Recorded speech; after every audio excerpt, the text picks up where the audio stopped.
now, and we're looking at 10 ways to exceed your customers' expectations. I think it's going to be a fascinating one because it depends to a large extent on which sector you're in as to what customers' expectations are, but from what I hear, expectations of customer service are rising all the time, and if customers aren't satisfied, they do tend to overflow on social media, and that is starting to have an influence now on buyer behaviours. So I'd like to introduce to you our panel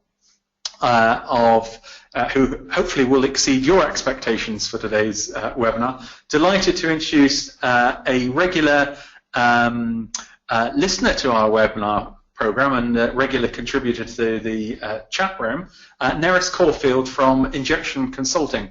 Neris, welcome to your first webinar as a presenter. And you've got some thoughts on exceeding customer expectations that you're going to be sharing with us. Yes, and thank you, John T. Yeah, I'm looking forward to it. Excellent, and also delighted to introduce to you a regular on our webinar series, Jerry Brown, who describes himself as the customer lifeguard, or sometimes the chief customer rescue officer. So, Jerry, hopefully you've got a lifeline that you can, if you excuse the pun, that you'll be throwing out to some of our audience. Yes, I'm always happy to extend that as far as I possibly can, and we've clearly got people calling in from all kinds of places today. So wherever you happen to be, it's never too far nor too late to extend that lifeline to you. And because I spend quite a bit of time in Canada, I'm always delighted to help people in Canada and, of course, our neighbors in the U.S. So wherever you are, don't give up. We're here to help. Okay, excellent. So that's wonderful, Jerry. And Jerry's got some more detail on some of the tips that Neris is providing, which I think will tie in nicely. Also, delighted to introduce to his first of our webinars with us is Steve McAnally from Savio. Steve, you're an operational consultant within Savio, so you spend a lot of your time out and about visiting contact centres, spending time within them, seeing the business problems. Indeed, it's a lot of travel involved, and I get to see a variety of customers, and I get to see the great things that people do. Yeah. And the other side of that, the stuff that I can help with as well, which they might not be thinking that they're delighting their customers. So I get to see all of it, and it's a very interesting role. So Steve will be sharing words of wisdom with us, and also having answers to some of the questions we've got, particularly if there's any technological questions that come through from that. So that's absolutely great. Everyone's Twitter handles are there. There is a replay going to be available later on this afternoon, callcenterhelp.com/recorded-webinars. And we're carrying out a discussion on the chat room today, callcenterhelp.com/chat. There is a bottle of champagne or a box of chocolates for the best tip, and we can ship things all around the world if needs be. So hashtag question if you've got a question, hashtag tip if you've got a tip would be useful to see. And the chat room here, callcenterhelp.com/chat, is the address. And if you want to get a copy of the slides, and we've got a lot of detail, we've got 10 ideas for you with a lot of more detail. Here is the link, download webinar slides if you want to, once you're logged in, to do that. And if you want to get a transcript of the discussion on the chat room, you can do it from there. We've been asking the question in the chat room, how frequently do you exceed customer expectations? And we've got a couple of answers that have come through here. Josh says, we're able to exceed customers' expectations on a daily basis, and we found by not over-promising, it's much easier to exceed the customer's expectations. It's very important to consider what you're trying to exceed, as it's something that customers ordinarily would expect in terms of a service level agreement, say answering calls, or is it something that's being achieved by going the extra mile? Lots to consider there. So a lot of detail on there, but I think it's quite interesting about not over-promising. I think there's a big tendency, Neris, I don't know if you've got a view on this, that we do tend to agents do tend to say this is what's going to happen, whereas in reality, if the process works, this is what's going to happen. Yeah, absolutely. Yeah, both from the in conversation when they're actually with the agents, but also what's being outlined on the call to action and that side of things. But yes, it's much better to say someone will call you back within a day and give them a call in 4 hours, and then feel comfortable that that is going to happen, than stretch yourselves and put everyone under undue pressure. Indeed. So we've also launched this week a new section on our website, which is callcenterhelper.com/questions. So if you have any questions after the webinar, if you want to put them, you can put the questions in that section. We've got lots of questions being asked on the website. We haven't got so many people yet answering those because it's a new section of the website and people don't know it's there. So we've got a little added competition for the next 4 weeks until the end of June. We're offering a £25 Amazon gift voucher for what we think is the best answer to any question on this forum.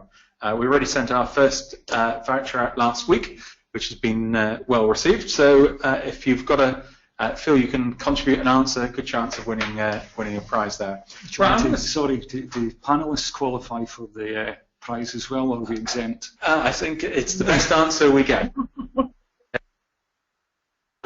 But a panelist is certainly more than welcome to answer the questions on that. I'd like to put a poll now out to the audience, and that poll is: in the past 12 months, how much have customer expectations changed in your industry? Are there much higher expectations? Is it moderately higher? Is it about the same? Is it lower expectations, or is it much lower expectations? Jerry, what's your view on where you think the audience is going to be? Well, I think, as Neris sort of alluded to, the expectations will change depending on the sector. So I think, and also it's a bit of semantics here. So much lower expectations, I think, is likely to be the case because I think, and I'll mention this a bit more brief when I speak, is that I think customers are getting a bit more frustrated. They're not as optimistic as they perhaps once were, and I think frankly that they have much lower expectations because of the way of the world. But we'll see. We'll see what everyone thinks.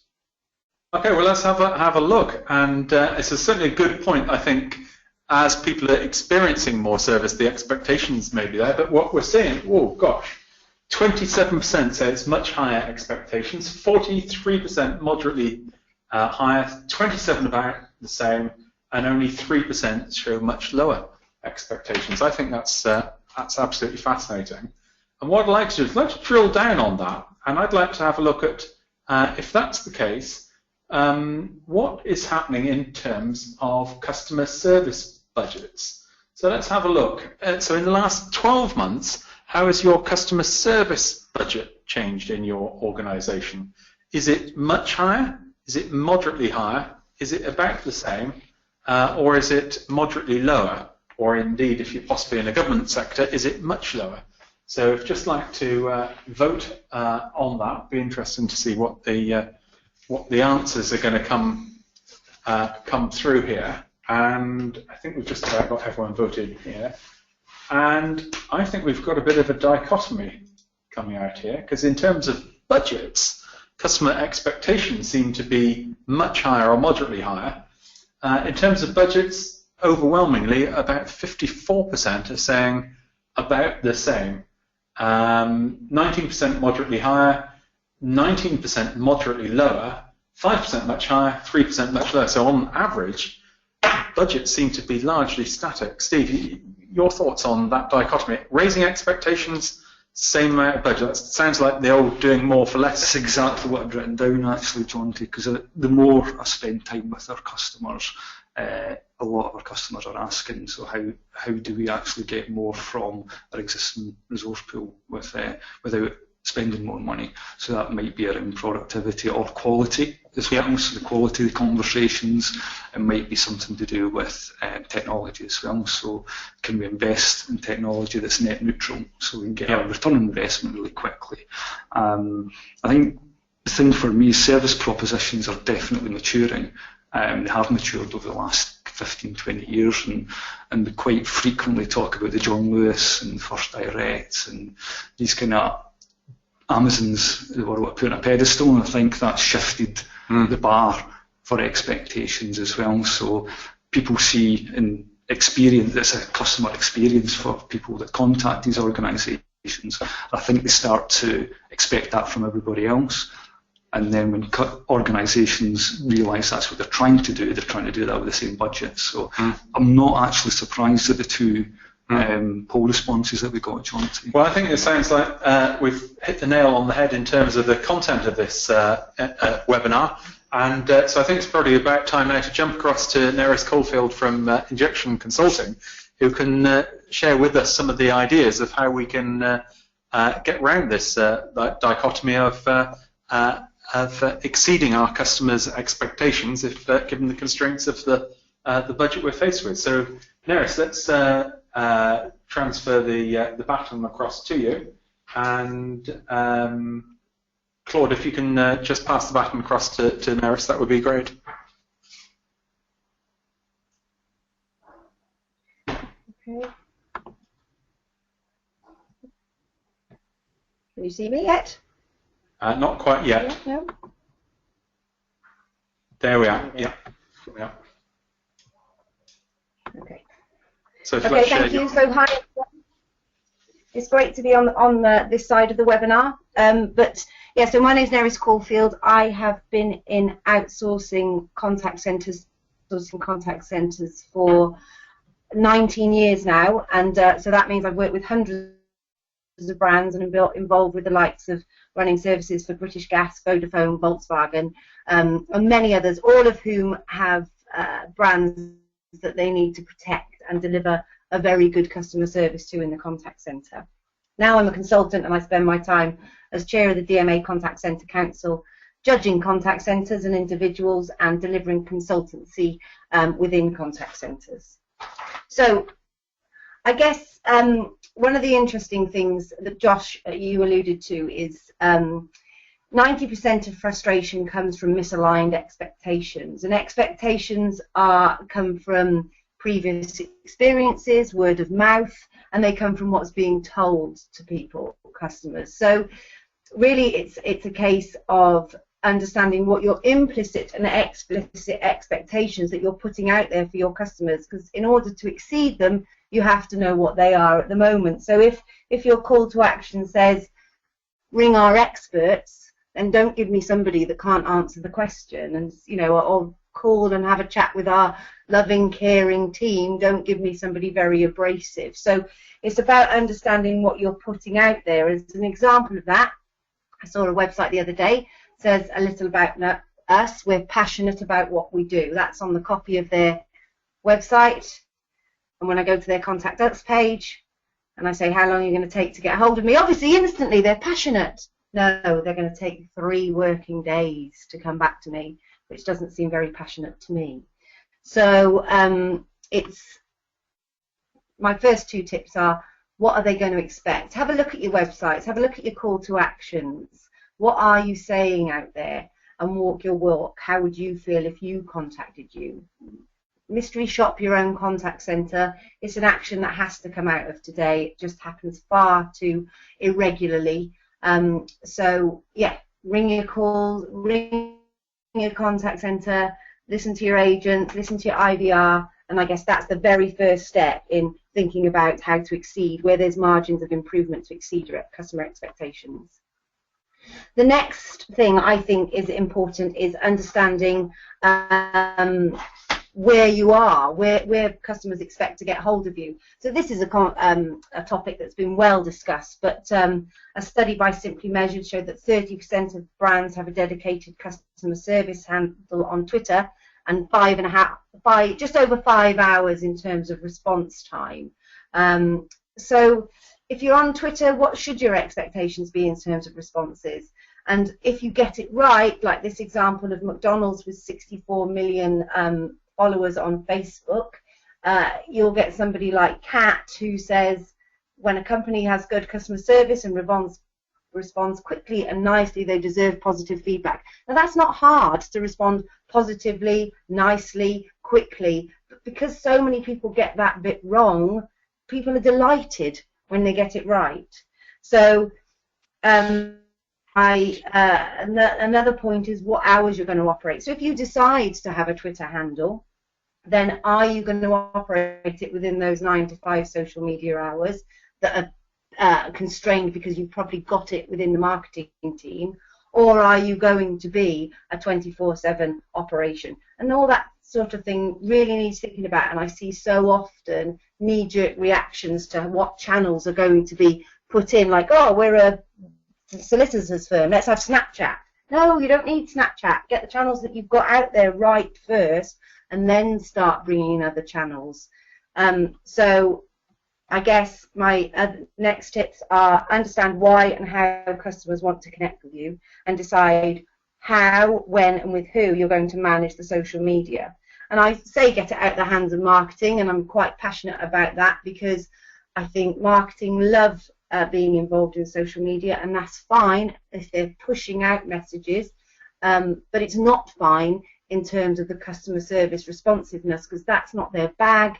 That totally sits in the contact center, and so if it's siloed out in your marketing teams, grab it back and say we're better at this and we should be doing it. So we've got great tools within contact centers. You can't breathe without being able to measure it usually. So this lovely quote here, without data, you're just another person with an opinion. So if you think types of reasons now, options that you've got for understanding what customers think about the service that you're delivering. It used to be you just measure it on your quality scores, but now you've got CSAT, NetEasy, NPS, your sentiment tracking going on, and on your social media, lots and lots of different metrics that you can look at to understand how satisfied customers are with the service that you're giving them, and obviously you want to see an increasing curve on those. So you've got to measure it, but then you've got to act on it as well. So these are my top tips. If you can imagine doing your quality scorecard and putting Jill down as below average or needs improvement, you wouldn't then not go and say something to Jill and give her the coaching that she needs. So similarly, if your customers are giving you low scores, then you've got to go and speak to them and engage with them and think about how you're going to manage that process, because I've worked on very expensive outbound campaigns for big brands where they ask lots of questions to understand how are we doing, and then they use that as a bit of data, and the customer just feels like a commodity in that situation then. And that's a value exchange that you're having with those customers, and they will stop giving you customer satisfaction responses if you don't do something about it if they are below par. So measure it, act on it, and don't ask for an opinion if you're not going to do anything with it. Then it's around thinking about what kind of service that do you want to deliver. You know, there's lots of different levels of service, and you will exceed expectations as long as you're managing them well. So understand what excellence looks like in your business. Here we've got an example of a very consistent service. So the likes of Amazon, for example, I don't engage with anyone in Amazon, but I know exactly what I'm going to get, versus the John Lewis's, which give me flowers if they find out it's my birthday, that type of thing. So really think about in your businesses what good and excellent really look like. So flip it over, what does bad look like? Well, some reports say bad looks like the agents chewing gum on the phone and talking to their mates when they're supposed to be talking to you. Those are pretty easy things to stop. So understand what excellent looks like in your business, and shout about any barriers that you know of that are preventing the business delivering its version of excellent. This is really important. There's so many times that, you know, I sit on calling floors and agents will just go, oh yeah, that always happens. Oh yeah, it's rubbish, isn't it? Yeah, that's that. It's always been like that. No, that's not acceptable. That just get somewhere that you can raise that and feel empowered that something's going to get done about it. And if it's not going to get done about it, understand why, so you can communicate with that effectively to customers. And I think it's quite interesting that happens so much in terms of broken processes in some organisations. You get this sort of kind of culture of, there was a news report today about a hospital where they were just so overwhelmed. You get this kind of acceptance that nothing can be done, that powerlessness is the norm, and that really shouldn't ever be the case. It should be really empowered to go off and take that process through the organisation and challenge it and do what's right for the customer. Yeah, I think challenging it is the key, and you do go into places where inertia is just completely set in, and you've got to kickstart it again as an initiative and say, right, we really are going to focus on this now, and not let people feel, oh, yeah, it's just the way it is.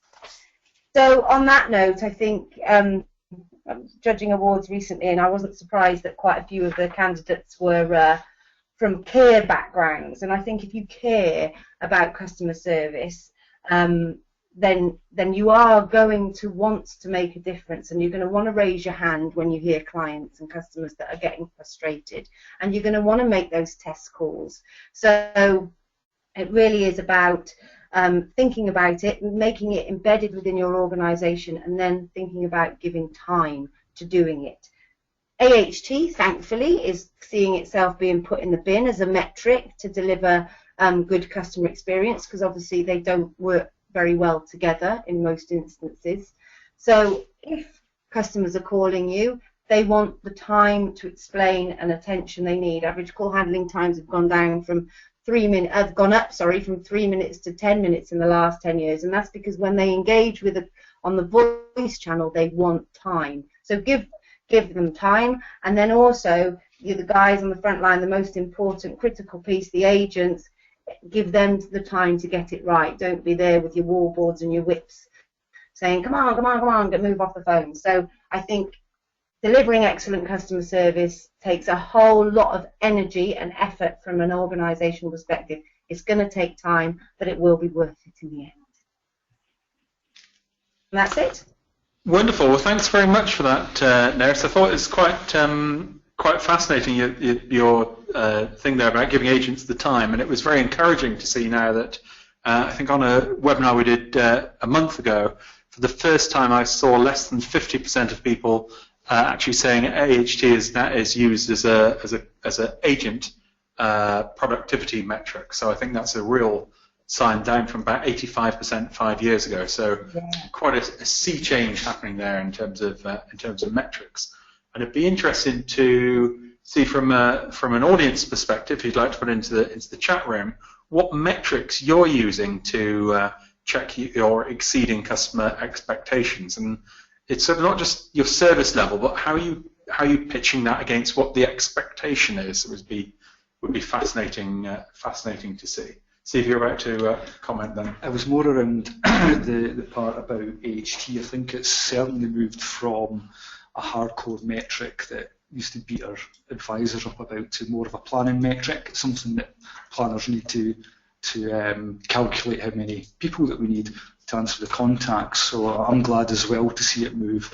And it's interesting, and to pick up a bit on Nerys's comment there, AHT has gone up, and I think it's a positive because it is about spending the right amount of time with the customer, but I think it's also a part of how technology's impacted the contact centre world. So a lot of the kind of easier transactional calls have been automated these days, which by rights really leaves the more complicated and I suppose longer transactions to be dealt with. So I think it's a bit of both. I think our agents and advisors need to be smarter, need to be more engaging with the customer, because they're actually in effect dealing with more difficult conversations. It's the difficult things that are left, and IVRs and these things. Even the websites are starting to consume a lot of the easy to do stuff. Yeah, absolutely. Well, we're going to have a look at some of the top tips and questions. callcenterhelper.com/chat is the link here if you're not already logged into the chat room. Patrick said, I'd like to think we exceed our customers' expectations very regularly. However, there are many ways of measuring this, and maybe we do not know how to measure this best. So if anyone's got any tips on measurement, it would be great to see. Gemma has put in a tip. Your staff are closer to the customer than you are. Empower them to do all you can for the customer, and they will frequently exceed the customer's expectations in small and incremental ways which are meaningful for the question. Jerry, I guess you would wholeheartedly agree with that. Absolutely. I had a great example of that on yesterday. In fact, I've just moved into a new flat in London as a London base, and I had to get the water, a new water system implemented with Thames Water, and they sent me a bill which was a very high bill, and I was shocked by how much this was. But I called through, spoke to the advisor. He explained to me what the situation was, how they do it. If I installed a water meter at no cost to me, it would be much better, blah, blah, blah. And the point being is that, rather than just saying, well, this is our policy, this is what we do, he gave me options. He understood that I didn't get it. And as a result, I left the call, and in fact, I complimented on how good he was. And the point is, as Nara says, it's really not hard to do this. I realize that in regulated businesses it's not as easy as we'd like it to be, but it's not so much the message you deliver, it's how you deliver it. And any advisor can be helped and coached to do that in a way that's much more customer friendly than it is in many ways now. Excellent.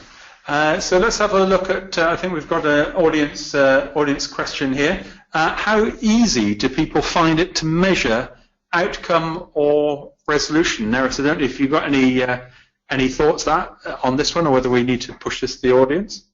I've got lots of thoughts on this one. I think it's such a good question, Craig, because hard, I think, is mostly the answer, and it really is, unless you've got the right technology in place, to be honest with you, because and that is one of the starting points as well, is understanding why customers are going in, and people get that bit so wrong, that just customer outcomes and getting them not too descriptive, not too brief. So how do you do it? There's lots of different ways, but I think the starting point is to look at, it's really specific. So ask the audience their thoughts, Jonty, but I think technology is the point of which can support that, really. Steve, you're a technology expert. Is this voice of the customer systems? I think it sits firmly in that world, and we're finding a big movement, especially in the speech analytics world for technology. It used to be an emergent technology. I think it's becoming more business as usual now, and people are using speech analytics to quickly categorise calls, for example, and find out what the outcome of that call was, so they can drill into that data quite quickly. So that's one method of doing it. And the advent of big data, so CRM systems and back-end systems, being able to take information quickly and use it as metadata, for example, and start stitching that picture together. It is difficult, as Neris actually points out, for that first-time resolution to get, but I do believe that the speech analytics developments over the last few years and where it's going will absolutely help in this environment. Yeah, because I had an interesting one on resolution. Timing is one of the key ones. I had an ongoing issue that's been going through with a telecoms company. I spoke to an agent yesterday, said, well, hopefully I've been able to resolve your problem. There'll be a survey coming out, and it'd be helpful if you could mark that as resolved. Well, it could take it, really to see. I've been told it would be resolved many times before. So it's going to take me probably a week or so to go back in and check that it has been resolved, or maybe even not resolved till I get my next bill. So timing is one of the critical ones. The agent was very helpful as they could be given the process. So it's how you look at that resolution is one of the key reasons. It is quite tricky. It's difficult. Let's have a look at another tip.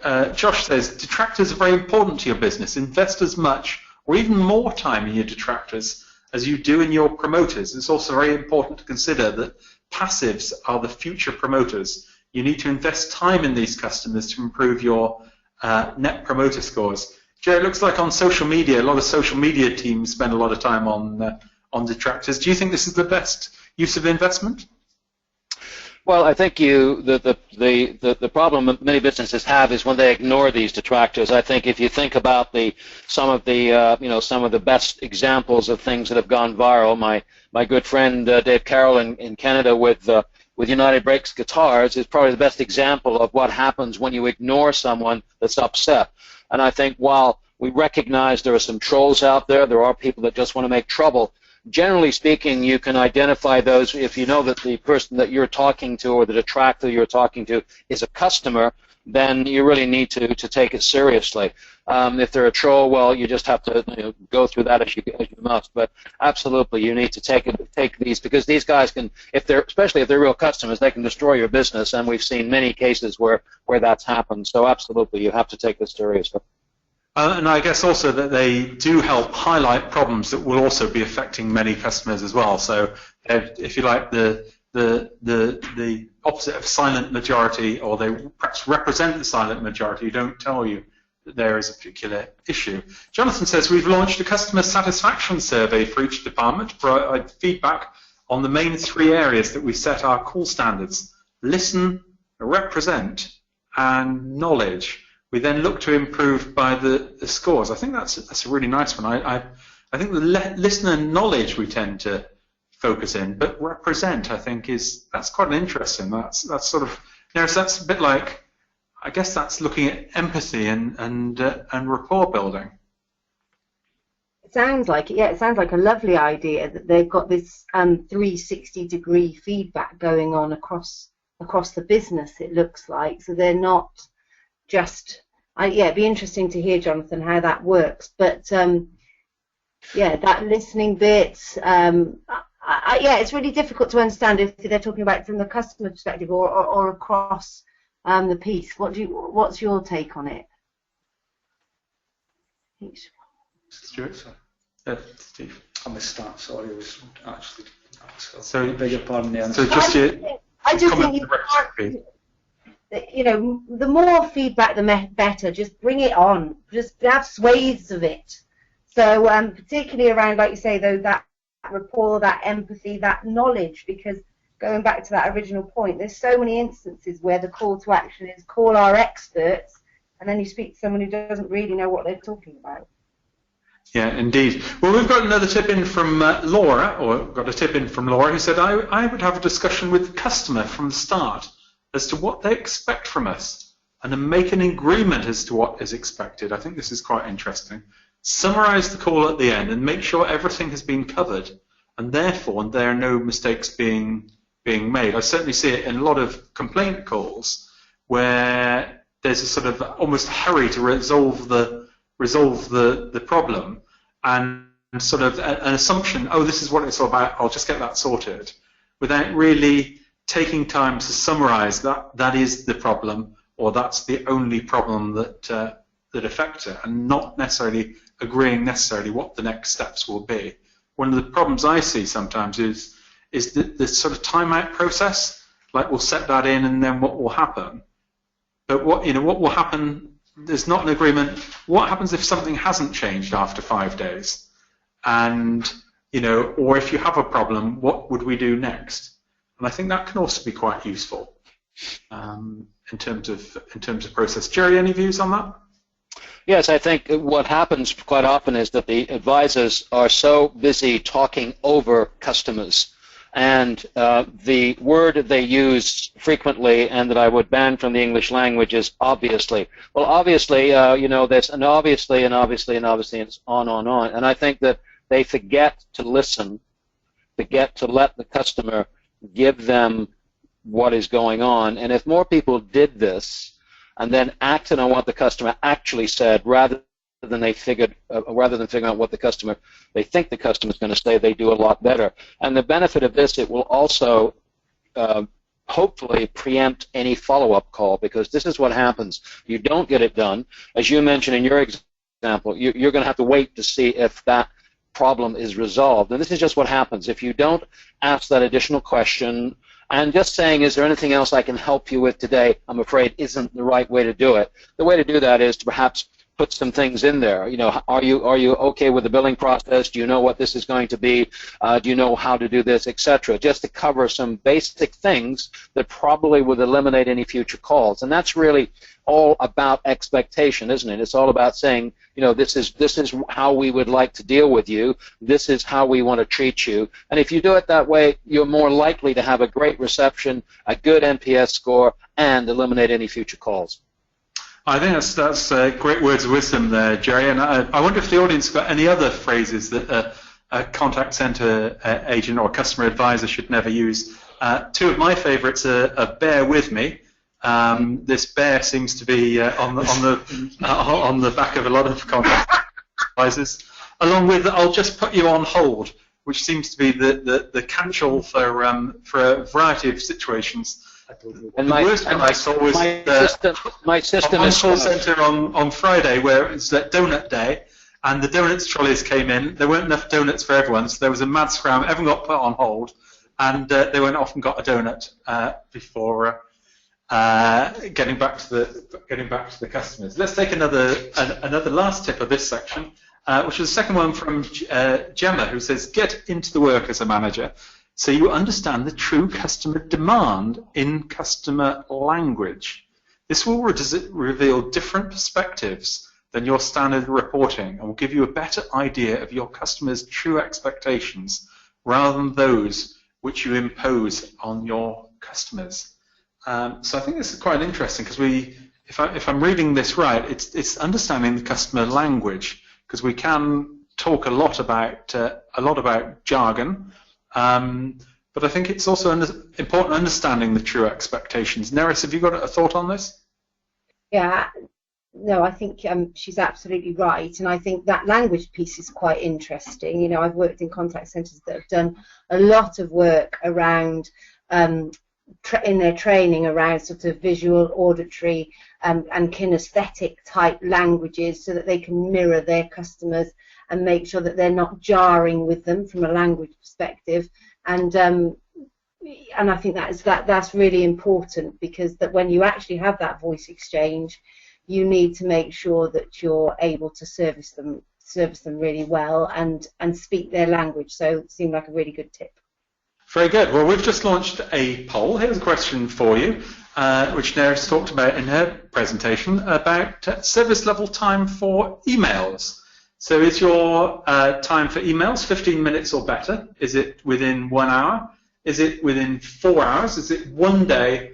Or is it more than 1 day? This is going to be quite fascinating to see here. And I don't know if there's any research on expectations from customers, but let's have a look at what the service level time is. I'm going to share that with everyone now. Oh my word. 21% have more than 1 day response for emails, 50% of 1 day, 13% 4 hours, 8% 1 hour, and only 8% within 15 minutes or better. Neris, I think this was one of the points you initially made. Do you think that meets customers' expectations? I think with email, it has always been one of those where you sort of lob it over, and then when it comes back, it's sort of not, it goes out into a black hole. And I think expectations are probably around about that day, so you can exceed them by delivering much, much quicker. But well done to the 8% who are 15 minutes or better. That's exceptional. Yeah, and I think when we look at consistency between channels, time to respond to email is going to be quite key. Well, I think now is the time that we'll jump across to Jerry Brown. And Jerry, I know you've got a lot more details, a lot more ideas. If we just pass the baton across to you, and if you'd like to take us through your thoughts on exceeding customers' expectations. Thanks, John. Yes, absolutely. And what I wanted to do, I thought that I liked what Neris has to say so much. I thought I would align my thinking with what she has already talked about. There may be a little duplication, but I think that's more flattery being the sincerest form of, or copying being the sincerest form of flattery. So we'll take it from that perspective. But I think the backdrop to this, and the reason for my comment earlier about lower expectations, is really to think, where have we failed in perhaps meeting customer expectations? And I think the reality is the world out there has become far more skeptical and cynical. If any of you have been watching the train wreck, that's the BHS parliamentary investigations, and I'm not making fun of this because 11,000 people are going to lose their jobs, but Frank Field, who chairs the Labour Committee for Work and Pensions, said that he laments the loss of a moral framework in the corporate world. He says we have regulators, but that's no substitute for knowing how to behave. People feel that there's something terribly wrong with the system and that nobody is standing up for them. And I think if we look at some of these situations in the world, and what this is that these are the people that we deal with on a regular basis, and VHS is one example, but the utilities, the trains, the planes, the automobiles, nuisance calls, people still using 0870 and 0871 for customer service, even though they shouldn't have been doing it since 2014. So as customers, we're very frustrated and cynical about whether or not organizations really care about us. And for many, customer service is going backwards. If we look at which surveys, if we look at the Institute of Customer Service, it's the 4th year of decline in terms of what people think about customer satisfaction. So in many ways, this is the marketplace. And we're hearing a lot about digital. You can't have a day go by without getting a webinar invitation for digital transformation. Let's show you how they did it. Well, it's a great soundbite, but few are even close to achieving what customers want or need. And I'll touch on this in a minute. But again, if you look at, I won't read these out, but you'll look at some of the stats that support that, with legacy systems holding them back, siloed organizations, outdated systems, and skills gap. All of these things contribute to expectations not being met. So this is what organizations have to overcome. I think, as I said earlier, people themselves, the people in contact centers and call centers, are really desperate to do a good job, but if they're being let down by their organizations and their systems, it really is hard to meet customer expectations. So that's the backdrop. But having said all that, let's have a look at how we can do this given what we've got to work with today. So I kind of look at it from this perspective. Are we really joined up? Again, we hear a lot about the ability for organizations to deliver that seamless experience. Boy, we hear that so often. We go to conferences, we hear technology presentations showing us and telling us how we can do it, and there's no question that from a technology perspective, we have the tools. We have, we can put a man on the moon, and there's no question we can do that. But when Neris talked about, think about how your customers expect when they contact you. Well, this is what I think they expect. They expect confidence. They want that advisor to say to them, yes, I totally understand. I know what you're talking about, as opposed to, the plumber's withdrawal of breath. They want consistency. Now, not necessarily consistency of channel so much. They do want that. But what they want a consistency of approach. So if you talk to different advisors, you don't want to have this situation where you say, oh, well, I spoke to one of your colleagues yesterday and they said that. Oh, that couldn't have been the case. Nobody would have said that. Well, no, you don't want that. So you want an organization to have a consistent approach. And clearly communication is important. And I don't mean just communication in the traditional sense. I mean communication within the organization, so that if you happen to call back half an hour later, that information does sit in the contact center program, whatever it happens to be, and the advisor you speak to knows about it, or you go online to your account and it's been updated, that type of thing. That's what people are expecting. And any communication should be routed promptly for immediate action. In other words, again, your point about talking to an advisor, once you've agreed something, once you put something in, that should be sent around. So anyone that touches that customer in the future, whether it's 10 minutes, 10 years, or 10 hours from now, should know what's going on.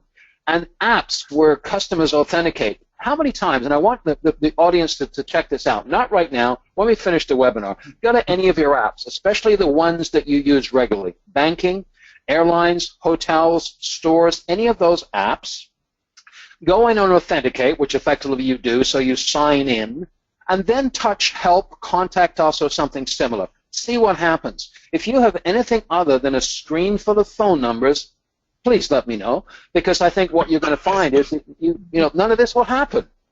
And so you've got to provide quick, direct, and hassle-free access to a knowledgeable advisor. So if I've taken the time to download your app, if I'm a customer of yours, if I've gone into the app, I try to do something and I've failed, and I click Help Me, I want to be sent through to someone who knows who I am, knows where I am, and knows what my issue is. That's what I'm talking about in terms of expectations. If we look at Neris's second tip about walk the walk, how would you feel if you contact you? Like her, I believe you must call yourself. Please do this as often as you need to. Do it weekly. And I don't just mean the CEO. I mean as many people in this organization. Just see what happens. Spend time with advisors. Have you spent time with advisors? Have you sat down and listened to them? one of the things that I do and a lot of work that I do with customers, the very first place I go is I like to do side-by-sides. What's happening there? Because they are, and Neris had touched on this, these are the best people to tell you what's going on. These really are the people at the heartbeat of the organization and realize where the issues are. They know where the bodies are buried, and they can really help you in assessing this very quickly. And have you gone to your website and tried to do something? And I can't tell you, again, how many times you go to a website, doesn't matter what business you're in, and you try to do something, whether it's logging into your account, whether it's changing details, whatever it is. Boy, this is some of the hardest things you've ever done. So these are the things you have to look at because people do expect it. We're in this digital world. Okay, then make sure it works. And I often wonder how often the people that actually develop these applications and these websites actually test them out themselves and you know how they do it. So these are the things to determine if we're really joined up. If we look at some of the other things, and I think we wanted to do a poll here, Jonty, about who's called their contact center lately. Yeah. Let's talk about that. Yeah, just a simple poll. When did you last phone your own contact center? Has that been in the past week, the past month, the past year, some time ago, or have you never phoned your own contact center? So just interested to know, when did you last dial into your own contact center? So I think we've got most people have voted here. Sample size of 70 people. So let's just share the results here. 16% in the last week, well done.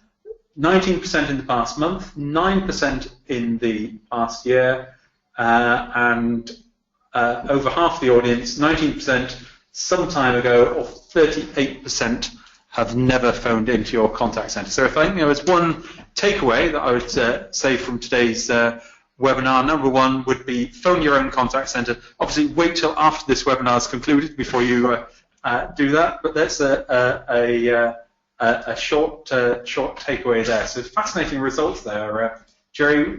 What do you make of that? Yeah, shame on you, 57%. Yeah, you absolutely need to do that. It's just where it is. And one of the problems might be this. Here's my next tip, a kind of nice segue. Where is that phone number? Is there one? Can you find it? Sometimes customers can't find it, so it's probably going to be hard for you to find it. But understand why and how customers want to connect with you. It's got to be easy to contact. You've got to have a phone number on there. You've got to have 24/7 social media, as Neris mentioned. What's the point of having social media if you're only open from 9 to 5? Is that the only time people have problems? Of course not.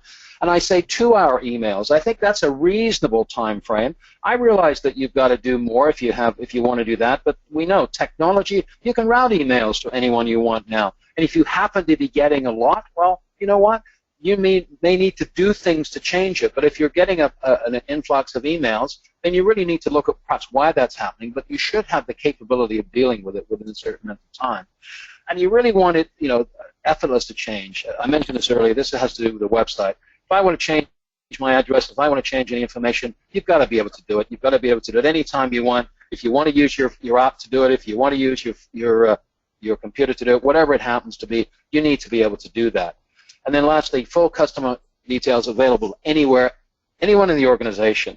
So if I call you, I don't want to hear, "Oh, I'm sorry, I don't have access to your account information." No, don't answer the phone if you can't have access to my account information.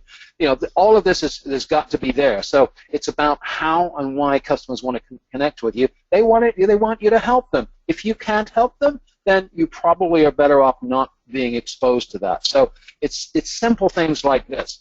And then deciding how and when. So Neris mentioned this as well. Get it out of the hands of marketing. Because nobody owns social media. It's just another channel. Now, I say just. It's a big channel, but nobody owns it. It's just like any of the other channels, email or telephony. Yes, marketing is going to have a role to play, but it really gets it into the contact center and anywhere that customer service people live so that they can respond to it. And then lastly, have your CEO or your MD see and answer tweets and Facebook posts, not all the time, although some of them probably would do a better job of that than running their companies. But frankly, just have them see what's going on. Have them see in real time what customers are saying, because just sending them a report and that says our NPS is here doesn't tell the whole story. This will really do it for you. So I encourage you to do these kinds of things to really get closer to your customers. Neris mentioned about getting information, and the way I put this is don't ask if you can't act. Measure and then act on it. Do regular surveys. We get surveyed overload, but it's got to be at various touch points. You've got to share results quickly with the front line and other key staff, because this way, again, if you do a yearly survey, frankly, that's a waste of time. You might just as well not bother. But if you're doing it on a regular basis, getting it out to the people that can make a difference and other key staff, then you'll start seeing some results. And then act on it fast, 7 days maximum where possible. Someone will say, oh, we can't do that. Yes, you can, and you must. Yes, some things you're not going to be able to change. I get that. But there's going to be a lot of things that will come out of these surveys that you can change in a heartbeat. It could be the way people say things. It could be the process. It could be a lot of things. But there's many things that you can do. And then the next step in that is don't ask for an opinion if you're not going to do anything with it. So feedback results and planned actions to customers. You can do this a number of ways. You can send emails to people if you want. You can do that in a nice way. Thank you for your feedback. As a result of what you and many other customers have told us, we realized we needed to change this. You could put it on your website. You could do it on your Facebook page. There's all number of ways to do it, because how many times have you had a survey request? Has anyone ever come back to you? I doubt it, very rarely. Get colleagues involved in developing solutions. So if you've got people, again, the frontline people will absolutely be your best people that can help you in developing solutions. So share some of this with them. Get them involved. Get them engaged. It will make them better employees and much more loyal. And then add the feedback to customer contact details. If you're getting this kind of stuff from people, if you're getting verbatims, if you're getting low NPS scores, put that in the customer contact details. I've developed my own Salesforce.com pages where I've got the latest NPS score. I just drop that in there. It can be done as a workflow, but just get it there so that the advisor can see exactly where you stand in the customer's eyes, and it's really an important thing to do. So getting people acting on these things is absolutely critical. Neris talked about excellence, and so who determines what excellence looks like? Well, guess what? The best and only arbiters of excellence are customers. You can think what you like about your own business. You may think you're great. The only people who are going to tell you are customers. Sam Walton, L.L. Bean, and Henry Ford, they knew years ago. Look at what these guys have said. You know, Henry Ford, whether he said it or not, said, you know, if I asked my customers what they wanted, they tell me they wanted a faster horse. But, you know, for them, it might have been, you know, that might be what the customers wanted. But he had a sense of what, you know, what they wanted to do. Sam Walton, you know, with Walmart, has, you know, done a fabulous job. I mean, they're struggling a little bit now, but for so long and for so many years, they really got it right. And L.L. Bean is absolutely a great example. For those of you that are in the U.S. and Canada, you'll know who these guys are. But he started the business in 1912 with a very simple premise, that give the customer what they want and they'll keep coming back for more. Wow, that's an interesting concept. But you just keep asking customers until you get it right, because they are the only ones that are going to tell you that. And then shout about any barriers. Excellence is defined by the customer, but it's refined by the people in your own organization. So they're the ones, again, that can take what people are saying and help you deliver it. Have regular what embarrasses you sessions. Sit down with your advisor. Say, okay, when you have to tell a customer this, when you have to deliver a dumb policy, how do you feel? What does it do for you? And what you'll find out is you'll cut out policies or procedures that doesn't help customers or the company. Because quite often you'll find you say, why are we doing this? Oh, I don't know why we're doing this. Does it help us? No, it doesn't help us. Does it help the customer? No, it doesn't. Well, let's forget it. Again, regulated businesses, I get it. It's not as easy to do as that, but there's got to be many, many things that really upset people, customers, and colleagues that you can take out. And then the last bit, you know, people, you know, they want to have the time and attention, and quite often we talked about the fact, and I'll mention it here in AHT, that we don't have that anymore, but quite often you get the sense that the advisor wants to get rid of you. So don't underestimate the power of personalization when you're, whether that be using people's names correctly, pronounced correctly. Most people call me Gary, but that's okay. You know, get that right, and then preempt the next contact with smart questions. I mentioned this earlier in my comment. Ask people. Just make sure. You know, are you comfortable with how you do this? Have I explained this accurately, et cetera, et cetera. If you have the right message at the right time with the right people, you'll get the right result. all right, it sounds, like I'm making it simple. And it is simple if you follow the rules, but if you don't, then you're going to get people calling you back going, oh, one more thing, it's the Columbo moment, oh, just one more question. So what I've said is give the front line the time they need to get it right. Ban AHT, as Nara said. Just get it out of there. I realize that businesses may need it for staffing purposes. I don't have any problem with that. And make sure you can track contact abnormalities. In other words, if you're getting 10-minute calls, then you need to know why you're getting 10-minute calls or 20-minute calls or whatever is used, and then make the changes that you need. Give employees the permission to engage with customers on an emotional and personal level. Let them be themselves. There's nothing wrong with a customer service advisor saying, yes, I'm sure that really must upset you. That would upset me if I had to do that. Don't strangle them. So many organizations get their people to put their personal emotions into a drawer when they log in that says not to be open during business hours, and that's really frustrating.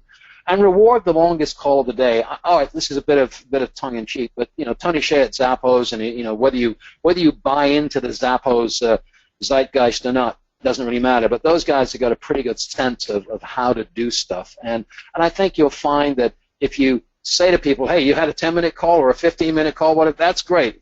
You still want to analyze it, but reward it rather than penalizing it. So very quickly, that's my view of the 10 top tips and how I think you can really go at it. Wonderful. Thanks very much for that, Jerry. I think there's some wonderful food for thought there. And Steve, I saw you scribbling down a lot. A lot of what Jerry was saying there is about getting the customer focus right, getting your strategies aligned, and then using the technology in a joined up way. And it strikes me that technology has almost never been more fragmented and never been more joined up, depending on which organization you go to. In the organizations I go to, about 3/4 are incredibly fragmented, but there's about a quarter of contact centers I see now who've managed to join up their technology to get it working more seamlessly. And I guess is that more more companies are building links into other products to make it easier to link stuff together. It's definitely a trend. There's definitely a movement to try and bring systems together, and I think there's actually been this rush and this kind of desperation to do this kind of omni-channel, everything must be the same, consistency. My advice to people out there is to kind of put the brakes on it. Certainly, if the consistency part that Jerry speaks about is really important, but I'd say rather than making sure that all the information goes into one place, if you're going to choose to branch out from voice and do web chat, for example, or do email, just do it well. Don't think that you have to do it in one big, massive, joined-up manner. If you do it well and do it right, your customers will respond in a positive manner to it. It is really important in some manner to try and get information in a consistent manner to whoever's dealing with the contact. I think that's very important, but I think this consistency and omni-channel is something that's a bit further in the future. So if you're going to do multiple channels, do them well, think about it, plan them, do them right, because there's some parts in there that I found really interesting, certainly around the social media part, about who owns it. I think the ones that do it really well are very clear and define the social media, may it be a Facebook profile or a Twitter account. This is a service account, so if you've got a problem, this is the Twitter account to respond to, or the Facebook profile to respond to. Marketing do get involved, and I think if it's advertising and promotion, it needs to be very explicit that's what it's for as well. So if you're going to use social media, be explicit in what its purpose is. So if it's a service, we want to hear about your problems and help fix stuff, do that. If it's just for information and advertising, be explicit, that's what it's about. And just one last thing around this, another Columbo moment there for you, Jerry, is the thing about adding the NPS or the CSAT score to what the agent and advisor sees in the CRM system. I think that's a great idea. I've never seen it. I'd love to see the last 3 scores that's available, so I can get a sentiment as to how this customer feels about the product and services that we provide them. I think that's a great idea, because that can then, it kind of tempers the pitch, how you deal with that customer. So rather than it being very formulaic and I'm going to kind of script, I can see that this customer really likes what we do. so I might be able to do something a bit special for them, exceed their expectations in some manner. I'm going to use that, Jerry, and I'm going to evangelise on your behalf and try and get people thinking about that. I think it's a fantastic idea. Excellent. We've got time for just a couple of audience tips. Gemma says one of the blockers to excellent customer service is non-customer facing teams. Encourage them to come and sit with your contact centre agents and listen to calls to understand the demand and really see how their behaviours affect your customers. This can be a shocking and eye-opening experience to them, however really valuable in ensuring they recognise there's a problem and start and begin to want to change. I think it's a great idea. I've also seen where you can do a swap a member of staff for a day. So you swap people with different departments. That's also very good because your team get to see what their department's challenges are. And that is also very good if you've got put a multidisciplinary team together. That's a fantastic idea. And even in a previous life, John, it was some of the senior managers in one of the organisations I worked for. We were put on frontline calls for a week with a buddy who was an advisor, and that was an eye-opener because it takes those kind of problems and it takes it up a few levels, and people can start to appreciate the difficulties that service and customers actually has on a day-to-day basis. So here's a nice little simple one. We added a simple survey link to a private or direct message responses when we felt the query was resolved, which gave some great insight. Be interesting to know if that also gave the same insight if there was no query resolved. And Michael says, if CSRs take ownership for a caller's problem, I will take care of this for you. This goes a long way in making the customer feel confident and good about it. But the agent must have the tools and resources to do so, because it's no good just saying we'll resolve your problem and not being able to do it. Well, I think we could have talked about this subject for hours. So we've reached the top of the hour. In 1 or 2 minutes, 1 or 2 words, if you could say what you like best about today's webinar. You can watch the replay and the slides a bit later on. If you've got any other questions you'd like to raise, if you'd like to go into callcenterhelper.com/questions and put a question in there if you've got one. And if you have any answers to any of the questions in there, we do have a £25 Amazon gift voucher up for grabs every week. So I'd just like to say thank you to our speakers. Neris, thank you for joining us for your first webinar. Thank you. Thank you. And Jerry, thank you for joining us as well. Thanks, Shanti. And Steve, also like to thank you for being on your first webinar with us. That's all we've got time for, and we're going for our summer recess now, and we'll be back on the first week of September with our autumn exciting webinar program. Thanks to everyone for joining you, and hope you have a really pleasant summer, and look forward to speaking with you soon. Thanks. Bye-bye.